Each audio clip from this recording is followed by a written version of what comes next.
Greetings. I am your host, Glen Alex, and this is the Glen Alex Show, the 2023 and 2026 Positive Change Podcast Award winner. Each episode of the Glen Alex Show focuses on a different aspect of health because you are a whole and all of you matter.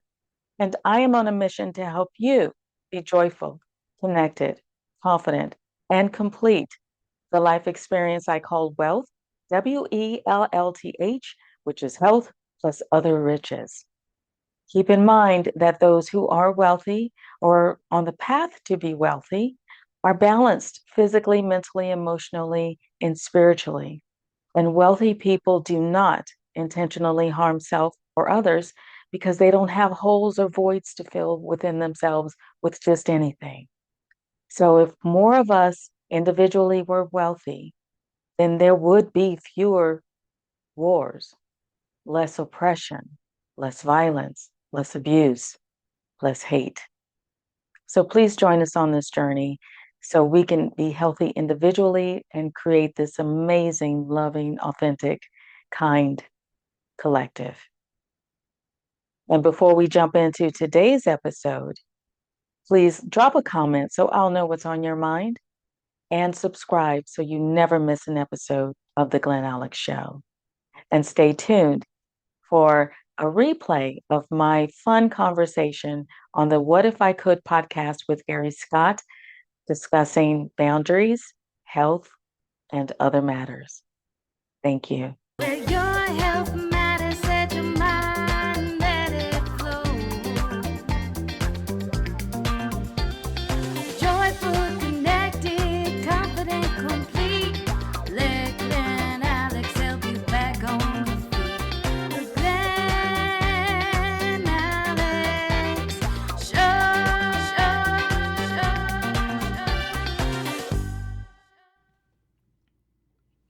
Hey, everybody, welcome to another episode of the What If You Could podcast. I'm your host, Gary Scott, and today my amazing guest with floating books behind her is Glen Alex. Hello, Glen Alex. Hello, Gary. How are you? Doing well, my friend. You know me. Excellent. Always doing well, Always doing doing well. well. Choosing happiness. Yes, it is a choice. It is a choice. Gratitude and happiness. So, guys, I'm going to go ahead and read the introduction for Glen Alex, real quick, and we'll get cooking. So, guys, we have Glen Alex's life work is about health. Her transformative mission is to help others be joyful, connected, confident, and complete. The life experience she calls Wellth, Wellth, which is health plus other riches. Love that. Glen's journey in the health space began with boundaries. As a child, she was so engaged by the nuance of interaction when people smiled, cringed, and when pain crossed their faces. Glenn clearly remembers vowing to not be the one to cause another person pain unnecessarily. She saw boundaries respected and boundaries violated, and it stuck. From that, Glenn's work expanded to other areas of health, and she developed a unique and no nonsense perspective to help others lead their healthiest and most joyful life. And that's all good stuff, but that doesn't even scratch the surface of my friend, Glenn. First, like I threatened, we're the What If You Could podcast, so I ask all my guests the question, Glenn Alex, what is your what if you could? Oh, what if I could always be surrounded by um, authentic love, genuine people, people who are self aware and take responsibility and are accountable for their choices and their actions? What if I could just have that level of, I think of it as just a warm blanket around me all the time. What if my life could be that complete? Well, when you get there, would you send me a text? and I'll meet you there. It's I'll like the send an saying, invitation. like, who is that? Was it Rumi who said that? Someone said, and it was on my Facebook. I just recently changed it. It was there forever, but it says, out beyond ideas of right being and wrong being, there is a field. I'll meet you there. Something like that. I probably hacked it. But God, that was really beautiful. Yep. Authenticity, boy, you opened up one for me. That's a pretty big ask, my friend. Always be surrounded by people like that. How did we get there?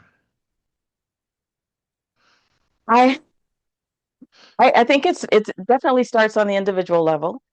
It starts with um, the person just being open and being available to learn who they are and be okay living into that, regardless of any pushback or negativity they get from other people who demand or require they be a certain way. I think if we could do that more on the individual level, the collective would be amazing. We wouldn't have wars or isms. I think that it would open up so many things, especially in today's world. I mean, we're just so divided. We're all so angry. We're all so ticked off about something. We have to choose these sides. You're on that side, I'm on this side, and Hmm. it just doesn't make any sense, right? And that's why when you were kind enough to say in your book, Living Boundaries, and I'm just ripping through these chapters, um, God, there's so much there that would people if just could step back and and let that stuff go, right? Let that go. Find yourselves and live within your own boundaries, right? Yes, yes. If we, again, that's part of the accountability part of it is to recognize where we are and what we're responsible for and own it and live into it and stop blaming other people for uh, the consequences of the choices we make. You said accountability, authenticity, self-love, owning it. I love that. And your book is awesome. I didn't even get through it because Thank you. it's not just a book. It's like you read a book sometimes and it drones on. It's like, dude, you could have done this in 20 pages, but your book's Right. 500 pages long, right? But your book is a book, a workbook, a journal. I mean, I Mhm. found more that I got into your book, the more I'm like, ooh, this is like a journal. This is a workbook. It's really thought-provoking. I mean, was that the Yeah. intention, or you just kind of started and just said, "Oh man, it's going all over the place"? That's absolutely the intention. I want people to learn. I want people to become intimately in love with themselves Mm. on a healthy way, not narcissistically, but just a level of self-awareness where this is who I am, this is who I was born to be, these are my unique gifts and talents, and this is what I'm going to share with the world. And I that requires a level of depth that we rarely discuss, in my opinion, these days. It's all very superficial and short-lived. And so I did intend for people to take this deep dive into boundaries, all aspects of boundaries, not just saying no. And it's funny that you finished with that about it saying no, because that's a big part of the book. Is people think boundaries is a bad thing, like you're setting up boundaries, like you're setting up this barbed wire fence around you, right? But when you go through the book, that's not where you're going with that. It's not about pushing people away. It's about your own self. It's about getting within yourself. It is. It's and boundaries don't push healthy boundaries don't push people away. They discern who, number one, respects your space and who deserves that front row seat in your life. And not everybody does. And that's okay too, because not everybody's going to like me. Not everybody's going to love me. And I'm totally okay with that. And I feel the same way about other folks. So it's not about pushing people away or keeping people out. It's about being very mindful and selective about who you let in, what you accept, and what you put out. And that's part of the accountability as well. I love that. Not everyone's meant to travel my road, right? Maybe they'll pick it up for a Exactly. couple miles, or I'll pick up a Yes. hitchhiker and we'll have a great interaction. Then I'm going to dump his ass to the next stop. But not everyone's meant to travel your road forever. But I love that. Love myself, kind of what's happening now. You're so correct. In my humble opinion, there's very little depth. People don't love themselves. That's why they don't aren't authentic. And they don't take the time to be quiet. You know what I mean? They don't find quiet so they can hear themselves, listen to themselves, find themselves. That is a big deal for me and with my clients. Many of them will doom scroll, will do busy work, will, meddle in other people's business just to keep from being quiet. Always have to fill their space with something. And it is in that quietness, in that stillness, where you actually reconnect with your authentic self, your personal truth. And I agree with you. I wish more people would do that, and the world wouldn't be so noisy. Boy, we're afraid of that quiet though, aren't we? I mean, if Yeah, we actually have to spend time with ourselves and we realize how messed up we are, it's like, ooh, no, I'd rather go back to doom scrolling. Get me back on TikTok or X or Zoom or whatever all those things are called. I don't even know, right? But it's scary going in there sometimes, isn't it? it is very scary, and the assumption is that there's a monster within.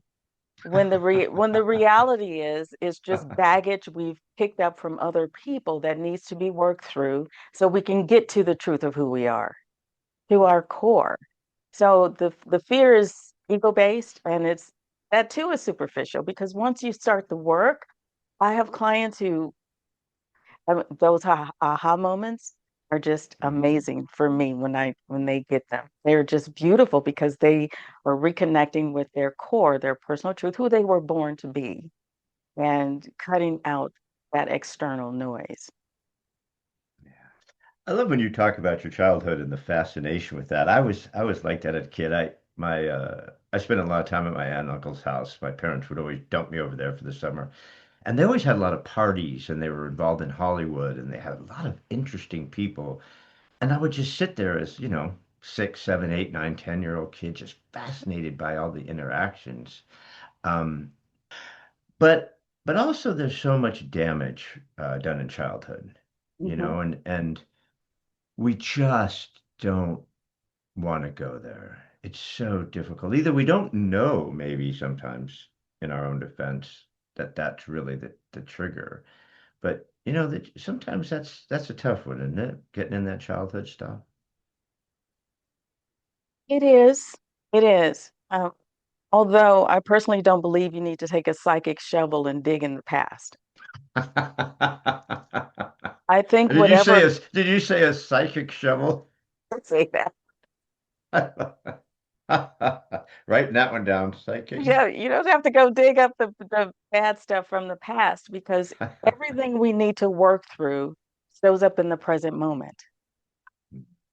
Unresolved issues show up today or tomorrow.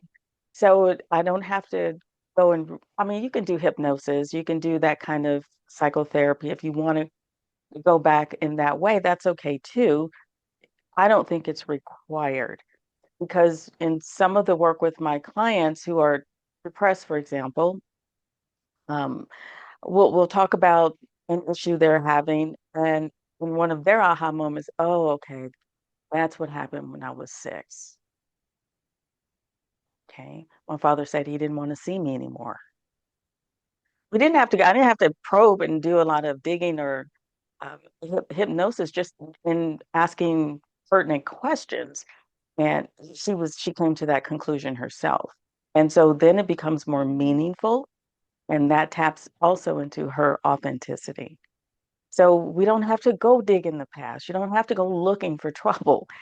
If there's something to work out, it will show up in your interaction with your spouse, your friends.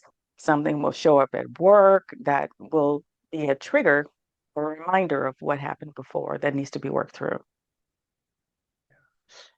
I love how you keep coming back to authenticity.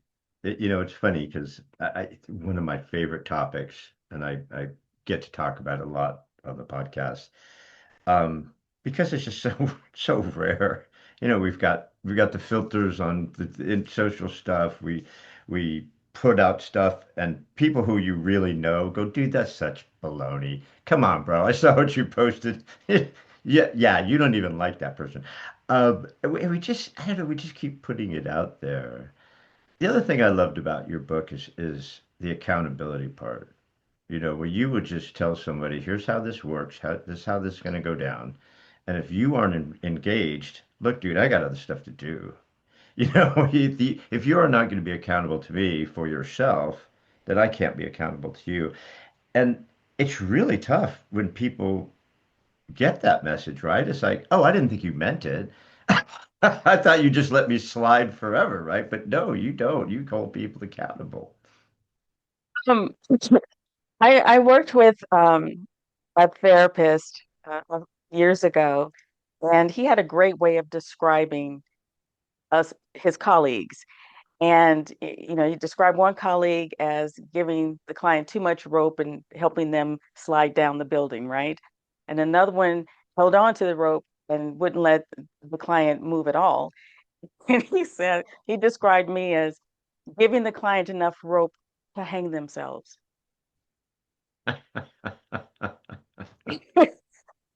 And I was a little offended when he said that, though that was over 20 years ago. As time passed, yes, that is my style because I'm here to listen. I'm here to provide a safe space for you. I'm also here to give you guidance and to teach coping skills so you can successfully navigate through life's challenges and work through that anxiety and depression that keep you stuck and unhappy and in toxic relationships. And so they have all these resources. It's their responsibility to use them. Yeah. There's tough love. I mean, I raised my children with tough love. They knew that they were loved above and beyond anything and ever in the history of the world, in my universe. Yet I'd call them out if I had to. I mean, it wouldn't be like, go to that tree and grab a switch and bring it here. It wasn't that much, Oh, but it my was mother was like that. right. It was like, all right, go get that switch. Yeah, Oh man, yeah, I I choose my really own messed up. punishment. I really messed up this time. Mom's mad.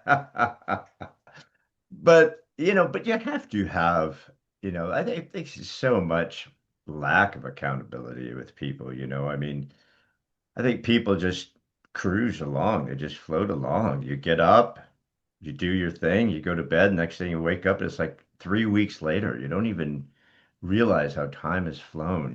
Mhm.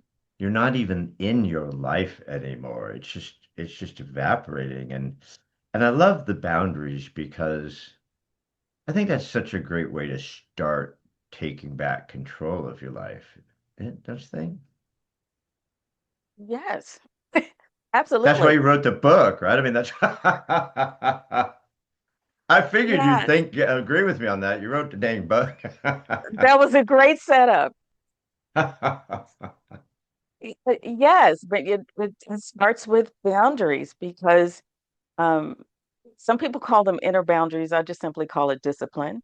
If you have enough self-discipline to pursue the things that are meaningful to you, that bring joy to your life, that deepen your relationships with your loved ones, then that is the foundation of health and happiness. If you don't have those boundaries and set appropriate limits, and if you continue to over yes, you continue to overshare, you continue to people please, then those are great setups for uh, discontent, distress, burnout, pain. Gosh, people please. Whew, that's a wicked one. I've just done that my whole darn life, and I'll tell you, I'm exhausted. I finally just gave it up, and I'm Oh, like, it's a lot of work. it's exhausting, right? I mean, it's literally exhausting, and then you've got people who just will walk all over you. They just will. Like I tell my kids, set I didn't realize we were going to talk about it. You got to set boundaries, dude. Number one, pick your battles. You don't have to fight every dang battle. Pick your battles. And number two, stand your ground. You don't have the if you give some people an inch, they'll take 27 million miles, right? It's the most bizarre thing. But by setting these boundaries, which are just taking care of yourself, like you said, self-love, it's going to make your life a lot easier, right? It will in the long run. It absolutely will. It'll reduce the drama and the chaos that you experience, and in standing your ground with people and the takers, that's part of healthy boundaries for me too. Is discerning uh, how far you let them come in. Are those the kind of people you want to be around at all? Voluntarily. I mean, you can't choose your coworkers or your supervisors necessarily, but you can choose the people you hang out with, the people you talk to, the people you carpool with, for example. So that's part of boundaries too, is identifying who brings value to my life. Who you give your presence to. You know, I had a friend just call me the other day and she said, I didn't know you knew that person. And I go, yeah, yeah, I'm really good friends with so and so, and that's how I know them. And I go, but we don't hang out. I don't like him. I mean, I know him and he's a good guy. But I mean, he's not someone I would call and go, hey, dude, let's go do something. Right. And he's a great guy. He's a super good guy. I have no issue with him as a person, but there's just some Right. people that you just you just connect with. And if you are setting those boundaries, right? If you're doing that and you know that and you appreciate that, then you're not phony. It's like you're not Yes. pretending to invite them into your life if you really don't want them there. Exactly. And you would be phony and people pleasing if you invited him to do things and really didn't want him around. Yeah, and I would be doing it just to please his partner, Yeah. right? Which is the worst part because I like his partner a lot. But you know what I mean? So it'd be like I'd be fake to the partner, I'd be fake to him, I'd be fake to myself, and it'd just Yes. be work. I'm like, dude, do you really need this additional work in your life? It's No. it's exhausting. It's exhausting. So you're tell me about your first book. It's like in Total Health. Living in Total Health. I didn't get a chance to peruse that because I was so deep in living boundaries. Um, when did you write Living in Total Health? It's obviously very acclaimed. It's got a lot of awards to it and stuff. Tell me about Living in Total Health. Living in Total Health was first published in 2016, and I published the second edition in 2019. And the idea behind Living in Total Health was to address the whole person because pop culture only focuses on what someone looks like and how much they weigh. And health is so much deeper than that because we are physical beings. We have a mental aspect, an emotional aspect, and also a spiritual aspect. And by spiritual, I don't mean religion, I mean connection. So by only focusing on the physical, what someone looks like and what they weigh, we discount a large part of what plays into health. So the physical is not just about working out, um, not just being beautiful, because I know some really physically stunning people who have no friends. I know some people who are really intelligent and are emotionally unstable. So it's those components combined that are necessary to balance of those components are necessary for true health for me. You know, it's so bizarre that in one sense we're the most connected we've ever been in the history of the universe, right? We're just so connected constantly, but we're so alone. You know, Yeah. there's so much solitude, which, they're discovering, and you'd know because this is your field. But I mean, it's as dangerous as smoking or sitting too much or Yep. eating improperly. I mean, and that's one of my Achilles heel, besides not getting sleep. I mean, I'm really healthy. I focus on so many aspects of my health, yet I spend too much time alone and I don't sleep well. But solitude's a real tough one, isn't it? It's even though we're talking about setting boundaries in one sense, but you don't mean cut people off, but solitude's tough on us, isn't it? It depends. It depends. Some people, I am a natural introvert. I was a shy child. I like my quiet time, my alone time. I do very well on my own. When the pandemic hit, I was, I loved the I pandemic. I'm sorry about all the people who got sick, but I loved the pandemic. was Sorry. in, I was in my own space, and it was just really good. And so it depends, because being alone is not the same as being lonely. Mm. Being alone simply means you enjoy your own company. Being lonely means you require or depend on others. And to a degree, yes, we are interdependent on each other for socialization. So that's why it depends on the individual and their situations. Though, as connected as we are these days through technology, again, it's superficial. It's You not know, on the level of intimate knowing of the other person. there's nothing more painful than being with someone and feeling alone. Oh my gosh, that was my first marriage. What was that? Did I say that out loud?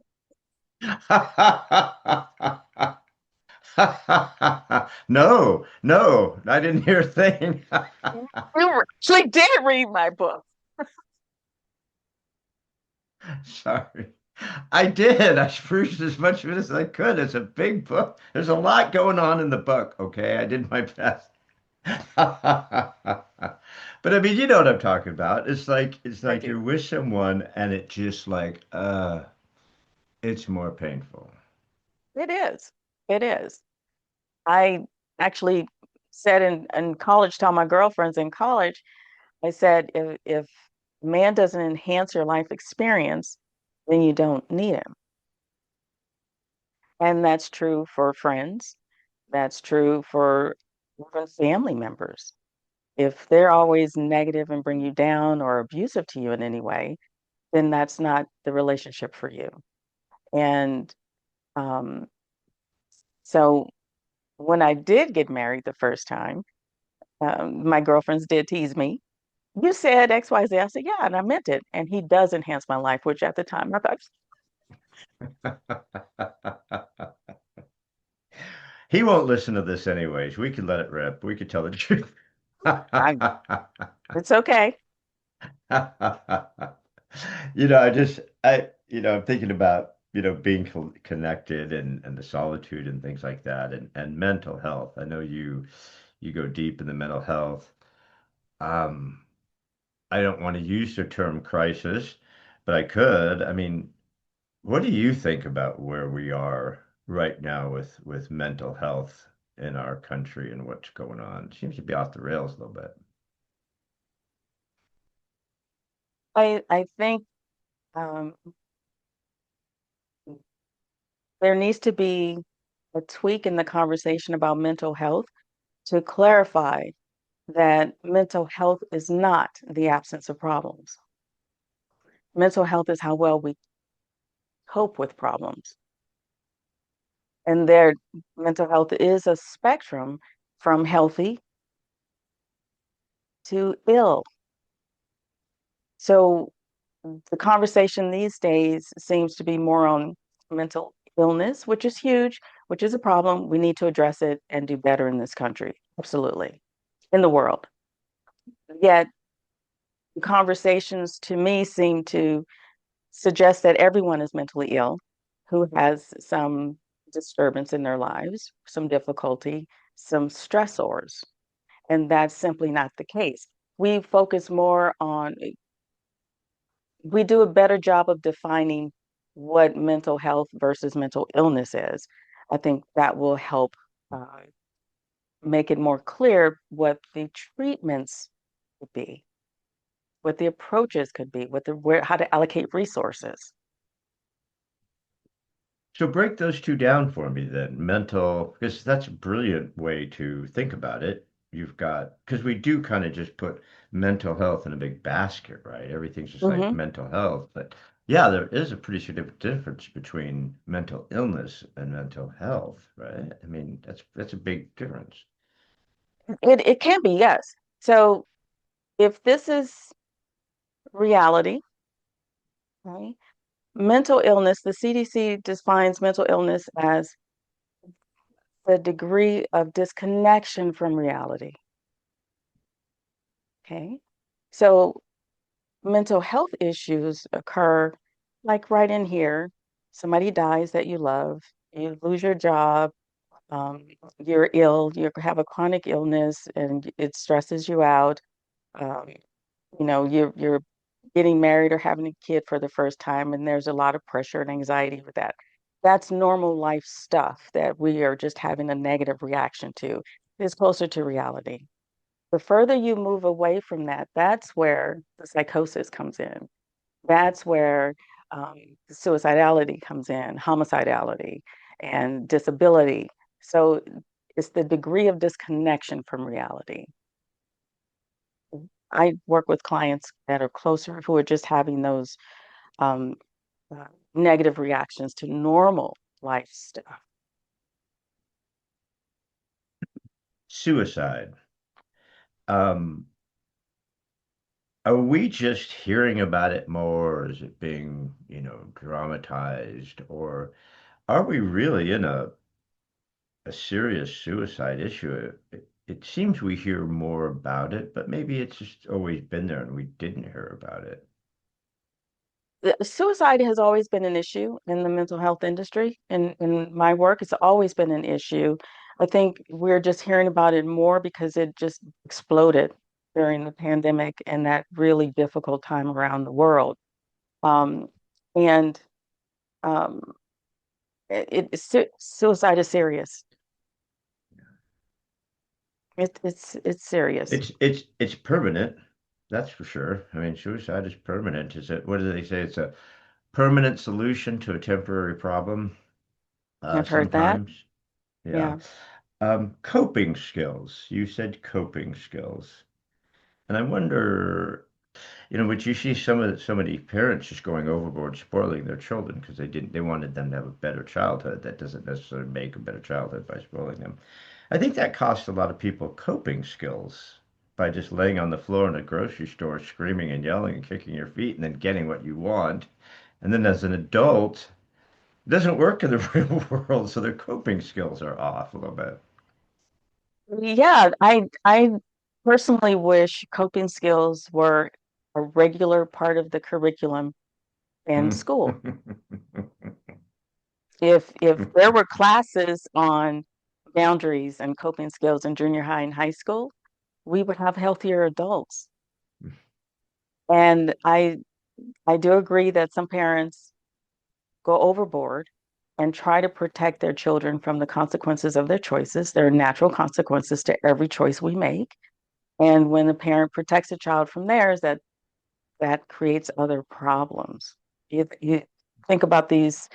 Um, I'm thinking about an incarcerated person now who was just abusive to everybody in his sphere. He was a music professional, and from what I read and the documentaries I saw, his parents never held him accountable for anything. Always made excuses for what he did wrong, and he uh, took that to adulthood and abused other people. Yeah, there's no consequences to any of his actions, so There's why would nothing to he learn. change, right? There's Yeah, no nothing to reason to learn there. change. There's no reason Yeah. to change, which is His an parents important didn't part of send boundaries. boundaries. They did not set boundaries. And I was just going to say that's an important part of boundary setting is to apply consequences because Most humans do not self-correct. We need consequences, and those consequences can be positive, which is reinforcement of the wanted behavior, or negative consequences, which discourage the unwanted behavior. So without them, and it's just, oh, it's okay, then there is no incentive for me to change. So I'm getting what I want. The real world doesn't work like that. People learn, and he Well, learned the hard way because now he's in jail, right? So he's in obviously it jail. didn't work out. He's in jail, but the world doesn't necessarily work that way anymore Yeah, that's true. Nowadays, we don't know for nowadays. sure. Talk Yeah, to me about boundaries in marriage. I think I'm in my second marriage. Like I said, my first wife passed. Um, sorry. and when you're old, like me, she's a little bit younger than me, 6 years younger. But so when you come together in a second marriage, you know, some of us have, cargo ships full of baggage, we're just like not average baggage. And when we come together with someone who's another human with this whole life history of 50 some odd years and this person and mixed families, you come together. I don't think people get the fact that they should have a talk about boundaries. I mean, you got to talk about finances, you got to talk about putting stuff together, you got to talk about this, you got to talk about that. But I think it's crucial that second marriages, third marriages, fourth marriage, people talk about boundaries. I agree. Though let me first say that I do not use the O word. Old? Oh, what I word? What's the old, O word? old. Oh. I'm in total denial, which is the fountain of youth for me. So Well, you look like you're 27, so whatever oh, you're doing, it's working. thank But you. yes, there's two words I try to stay away from, the O word and the H word. Try to never use the word hate. So growing up with my kids, I always call it the H word. Don't use the Okay. H word. It's not a good Okay. word. So as far as um, marriage, though, and boundaries, what do you think? I mean, should that be something people talk about right out the gate if they're gonna be remarried? Absolutely. Absolutely. I think that there's a mistake in believing that love is enough. Love is not enough. And as Stephen Covey said, love is a verb. It's not a feeling. It's a verb. It's action. And so it's crucial to sit down and understand where each partner is coming from on the financial level, the sexual level, the family level, the interest level. All of those aspects are important to discuss so you know what you're getting into. And then you can make the decision if you want to get into that. And if you do, great, at least you're making an informed decision and not being surprised later. Although in all relationships, we tend to ignore the red flags that show up early on in relationships. You talk a lot about green flags too. I There's do. green flags. It's not all bad. You've got the green flags and the red flags. But Yes. yeah, when you're in love or you're in lust or you're, you know, yeah, it's easy to, you just think it's a carnival going through town with all the flags, right? You don't notice all the red flags, but they're there. They are there. And so I put a lot of energy into giving real life examples of what those red flags look like. And I break them down on the emotional level, the physical level, the mental level, and the spiritual level. So people are more clear about what those boundaries will look like in real time. I want people to be able to make the best decisions available to them now, in the moment, here and now, rather than 5, 10 years down the road when they're beat and depressed. And I'm seeing them because they're anxiously anticipating how their spouse is going to respond to them, or are they going to come home and how they're going to come home. So, yeah, boundaries are huge in relationships and in intimate relationships in particular. Yeah. And you don't just talk about it or write about it. You actually make it a work. You make it a chore. I mean, we actually have to answer questions and have to go through things that you talk about in the book where you've got 15 or 20 different questions. Say, hey, yes, no, sometimes, Mhm. whatever. So we really have to walk through it. You just don't tell me in the book what I'm supposed to think or believe based on what you're doing. You go, no, no, here, let's go through these questions and you see for yourself where you stand. That's why I was so slow going through the books. I'm like, oh man, this is now I gotta look at myself. I was just supposed to read a book for a podcast. Now I got work. And but it was serious. I mean, and it also if you take it seriously, right? If you're there for a reason, if you're there for a purpose, which is to learn about boundaries, learn about yourself, find that acceptance and self-love. The book's really good about making you think and Oh, not just thank go through you. it. I really liked that. Yeah, that was good. It's powerful. I, I appreciate you saying that because, again, boundaries are so much more than just saying no. And for me, if you find yourself in a position of having to say yes or having to say no, then you haven't properly managed your boundaries up to that point. Yeah. Just found it so crucial for marriage. Like I said, I'm in a second marriage, and you could lose yourself in a second marriage. You definitely can in a first marriage.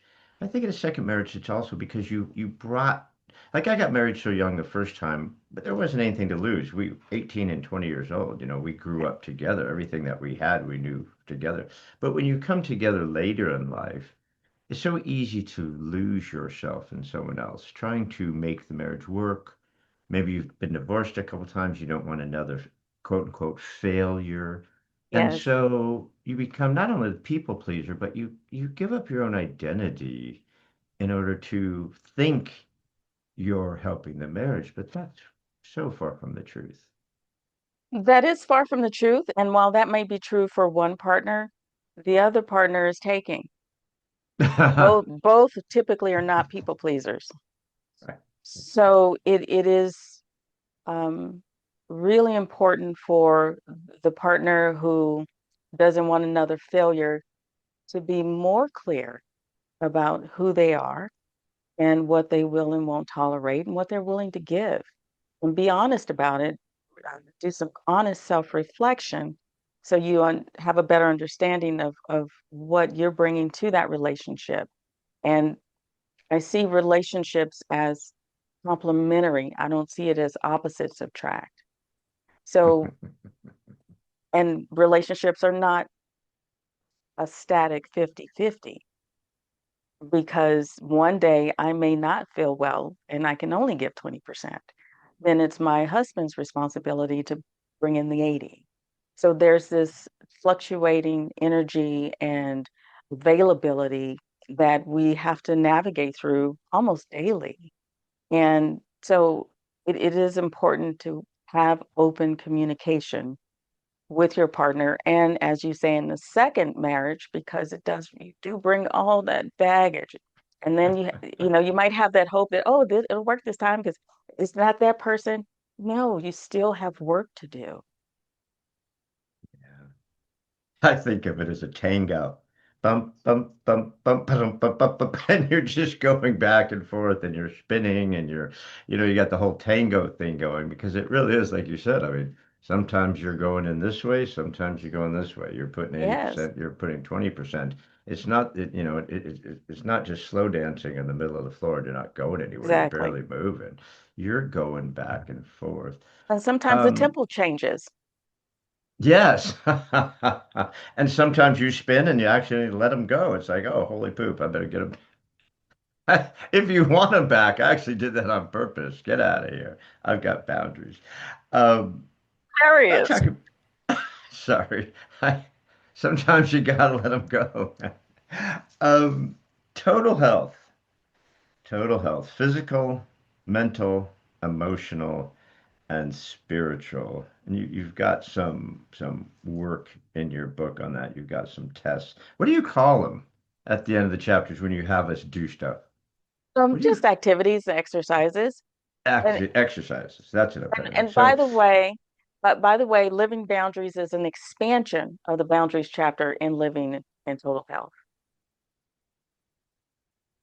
Oh, There, yeah, right. So the book yes, Total Health, you've just kind of taken that, what was it, chapter 9 or something you said, or something like yeah, that? yeah, yeah, And then because you pulled that boundaries, out and did a whole book about it. yes, Because it's that powerful to be is able that to powerful. do that. But so physical, mental, emotional, and spiritual. And again, like you said, spirits could be anything. I mean, you could, people in AA have to find their higher power.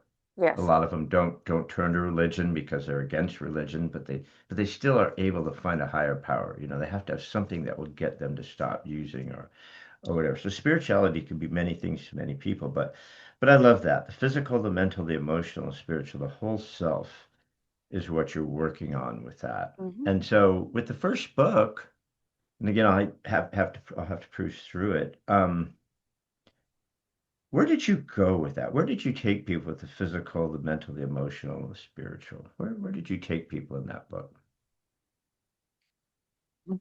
Ultimately, I wanted each reader to um, develop their own path to health. There is no one size fits all. What works for you may not work for me, and that's okay. And I I really don't encourage people to do it just because this expert said do it. Try it. If it works, keep doing it. If it doesn't work, do something else. The more information you have and understanding about yourself, then that can help you create that path to health that will lead you to your optimal well-being. So on the physical level, um, I reframed um, exercise to activity. Gardening is physical activity. Any organized systematic movement is activity. Will burn the calories, help with weight management and cardiovascular fitness. It's not about going to the gym and sweating it out for 2 hours just because somebody said do that. And nutritionally, I bring in my own personal example because I have a lot of GI issues and food allergies. So these healthy foods, eggs, soy, um, those things trouble me. Fiber, too much fiber, trouble me. I can't just do what you say because, that's the trend. So I create my own nutritional path based on the information that I've researched and how food literally works in my body. So my goal was to have each person define their own path with some basic understanding of distorted thinking, boundaries, stress management, resilience, and those different elements that come into total health and the whole person. I love that because you really can't, it's like that old thing that we've all seen, you've got the spokes in the circle and you're supposed to feel in, spirituality, financial, health and stuff like that. And from 1 to 10. And if it's not all 10, then your wheel won't be perfect and it won't roll properly, Right. right? And you go, dude, nobody's a 10 on everything. My wheel is Right. going nowhere, right? I'm stuck in Exactly. a, right? Exactly. And here's an example of um, balancing those elements, the physical, mental, emotional, and spiritual. When I'm having a GI flare up, the malaise is real. And most of those times I can just lay down. Okay? I'm not in any real pain. It's just there's no energy. There's just malaise. And so uh, I can still smile. If I hear or see something funny, I can still laugh. I can still communicate with my spouse and others respectfully, calmly, rationally. And some people will just go off the bend and yell and throw things and do all kinds of crazy stuff. So for me, that's an example of balancing those different elements because I'm connected to my personal truth. Just this experience of my GI flare up, that's not who I am. That's temporary. That's something that's occurring. It's not me. So I can still be, Glenn can still be authentic and open and friendly. I love that. I love that. And I love how you talk about just movement. You don't shame anybody to say, all right, if you're not working out 2 hours a day and sweating it out, you're just not you just don't care about your health, right? And you got Right. to eat this way, you got to do the keto, or you got to do the all veggie, or you got to do the Pritikin or whatever. That's just, we're all different. Our biology's different, our everything's Yes. different about us. But Yes. just getting people to move, go garden, go pick a flower, go walk your grandkids, go do something, but just Yeah. move, right? Just move. Put on your favorite music and dance. That's I was doing movement. that before the podcast. I was getting into it. But you've been awesome. This has been so wonderful, and I promise I'd get you out of here within an hour. But so I lied earlier because I don't set good boundaries with my honesty. Um, I said I just had one question with this "what if you could" question, but I actually have two questions. I don't give you the Okay. second question, but the second question is, if there's something that means something to Glen Alex, something, a quote, a thought, something that Hmm. really means something to your heart that you'd love to share with us before we sign off, what would that last thought or message be? This came to me when I worked with a client a couple of years ago, and she struggled with people pleasing and putting herself on the back burner to the extent that she was severely depressed. And so I came up with, you cannot enhance another person's life experience by diminishing your own. Mm. Mm. You say that one more time, because that's something so many people need to hear. You cannot enhance another person's life experience by diminishing your own. Mm. That is so good. I love that. That is so Yeah, true. It's like drinking poison and expecting the other person to die. It's yes, just not gonna yes. work, Not going to happen. and people pleasers, or like I said, people in second marriages who give up their own identity thinking it's gonna help. Both people suffer. Hmm. It's so true. That's a beautiful, beautiful thought. So, guys, we've just been blessed with a little time with Glen Alex. She has a plethora of awards and highlights. She has an award-winning book, Living in Total Health. Her new book, Living Boundaries. She's a Who's Who inductee. She was a Mental Health Educator of the Year in 2025. She was USTA Champion of Equality at Intermountain, and she has the award-winning podcast, The Glen Alex Show. So we love you. So where can we get more Glen Alex? Where can we reach you? Where can we find you? Where can we get your book? Where's all your stuff? All my stuff is on my website, glenalex.com. I'm also on Instagram, LinkedIn, just joined TikTok, Blue Sky, and Facebook. You're all over the place. I am all over the place. I am all over the place. And the only place to get autographed copies of either book is on my website, glenalex.com. Awesome. That is awesome. Well, you are the real deal, my friend. I loved the book.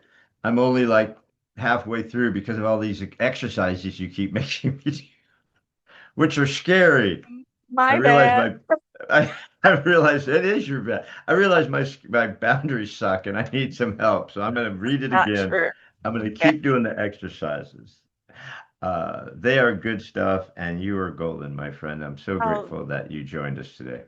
thank you so much. I appreciate the invitation, and this has been a lot of fun. Time just went by really quickly. Thank you so much, Gary. Thank you for tuning in to this episode of the Glen Alex Show, which was a replay of my conversation on the What If I Could podcast with Gary Scott. I really hope your takeaway was that healthy boundaries can improve your mental, emotional, and overall health. Please like, subscribe, and share this episode. Refresh your spirit with a nourishing thought.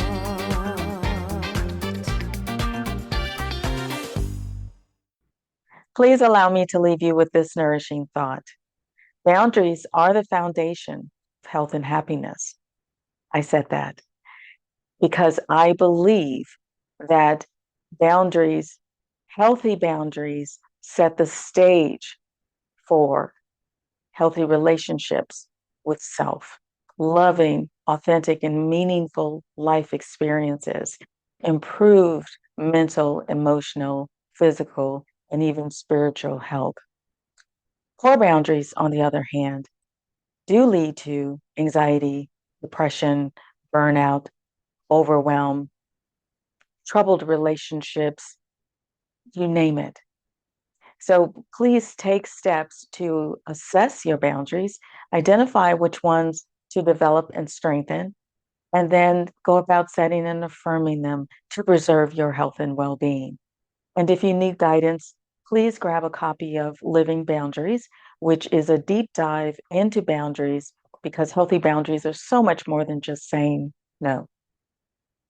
And Living Boundaries will guide you through that process with a workbook that is included within it. And if you still need more information on health, your health, and boundaries, please reach out to me on glenalex.com to request your complimentary consultation.